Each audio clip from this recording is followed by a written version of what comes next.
Сәлеметсіздер ме, құрметті әріптестер. Сіздермен мен Қыдыршаев Орал Абатұлы. Және де бүгінгі біздің курсымыз оқу жетістіктерін бағалау және академиялық адалдық мәдениеті. Бұл курс сізге нақты ережелер береді, бағалауды объективті қылады, ілгерілеуді көрінетін етеді. Қысқасы, бұл жүйені мектепте тез іске қосуға болатын сіздерге көрсететін болады. Неге? Дәл қазір осы туралы талқылайық.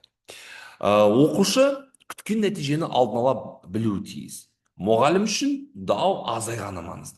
Біз тексеріп баға қою логикасынан шығып, және ілгерілеуді жобалау логикасына көшетін боламыз.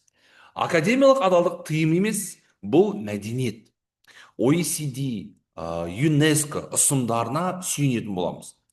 ICAI тәжірибесін ескереміз, және де ертеңгі сабақта қолдануға болатын құралды ұсынатын боламыз. Ал ендеше курс кімге және қалай өтетін туралы қысқаша айтып кетейік. Курс мұғалімдерге және мектеп әкімшілігіне арналған, формат онлайн немесе аралас, оқыту үдерісін басқару жүйесінен, яғни LMS арқылы өте аласыздар. Әр бөлім қысқа түсіндірмеден басталады. Артынша әрине практика жасаймыз, дереу кері байланыс беріледі, материалдар дайын, сіз оны бірден өз параллеліңізге енгізе алатын боласыздар. Сүйемелдеу бар. Әр қадамда әрине көмек сіздерге беретін болады.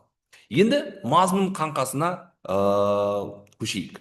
Бірінші модуль бұл қазақстандық нормативтік негізгі халықаралық ұсынымдар туралы талқыланады. Екінші модульда критерийлер мен дескрипторлар, үшіншісі форматив пен сумматив, төртіншісі академиялық адалдық, саясат, кейстер, ата-анамен және оқушымен коммуникация туралы талқылайтын боламыз.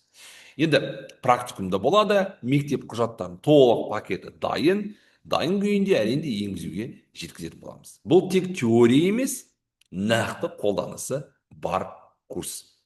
Сіз жалпы 10-нан астам шаблон аласыз. Ішінде рубрикалар, чек парақтар, апелляция формалары, бүткіл жаңа керекті құжаттар барлығы беретін болады. Кейс тапсырмалармен жұмыс істейміз. Бұл жерде қараңыздар, бұзушылықтарға пропорционалды шараларды меңгеретін боламыз. Бұл жерде әртүрлі жаңағы диджитал платформаларда Google Forms, Classroom, немесе модуль, Platonus және антиплагиат сервистерін қолданатын боламыз. Және де қорытындылауды тест сұрақтары болады, мини жоба болады. Мақсаты бұл жерде айқын, рутина азаяды, кері байланыс дәл және түсінікті болатын болады. Енді осының бәрі мектепке қандай нәтиже беретін туралы талқылайық. Бірыңғай критерийлер пайда болады. Әрине апелляциялар азаяды, дескрипторларға объективтілік пен сенімді күшейтеді, адалдық саясаты көшірме плагиатын тежейді, рәсімдер реттеледі, мұғалім бұл жерде уақытты үнемдейді. Және де нәтиже оқу дәлелдерді расталады, команда бір тілде сөйлейтін болады, ата-ана әділдікті көретін болады, және де оқушы талапты түсінеді және алға жылжитын болады. Осы барлығы мектепке осындай әсерін тигізетін болады. Ал енді соңында айтарым, айқын критерий сенімді тудырады, ал сенім нәтиже береді. Сіздермен бірге болған Қыдыршаев Орал Абатұлы сіздерді курсқа қосылуға шақырамын. Түсінікті бағалау жүйесін осы 90-да іске қосайық. Сау болыңыздар.